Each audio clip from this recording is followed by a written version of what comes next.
లో ఇసుక కుంభకోణం, ఇసుక దోపిడీ మీద జరుగుతున్నటువంటి అక్రమాలు, ప్రభుత్వం దోచుకుంటున్నటువంటి విధానం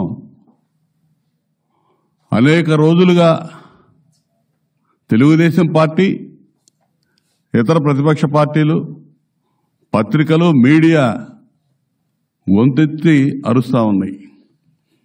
అన్ని ఆధారాలతో సహా గతంలోనే ఇవన్నీ కూడా స్పష్టంగా చూపించాం, వెలుగెత్తి చాటాం రాష్ట్రానికి.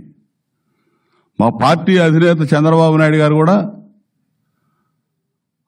ఎప్పుడో 6 నెలల పైన అవుతా ఉంది, ఇసుకాసురుడు జగన్మోహన్ రెడ్డి అప్పటికే 40,000 కోట్లు ఇసుకలో దోచేశారని, ఇప్పటికీ అది 50,000 కోట్లు చేరింది.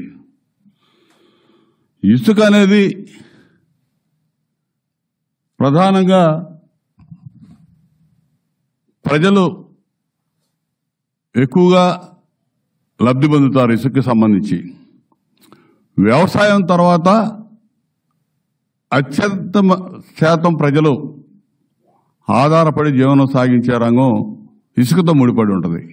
భవన నిర్మాణ కార్మికులు, దాదాపు ఈ రాష్ట్రంలో ఉన్నటువంటి 40 లక్షల మంది భవన నిర్మాణ కార్మికుల జీవితాలు ఇసుకతో పెనవేసుకొని ఉంటాయి. ఇసుక లభ్యత వాటి మీద జరిగేటువంటి అటువంటి ఇసుకకి ఈ 5 ఏళ్లలో సక్రమమైనటువంటి పాలసీ అనేది లేకుండా దోపిడీయే ఏకైక పాలసీగా పెట్టుకొని చిందరవందర చేసేసి ఛిద్రం చేసేశారు.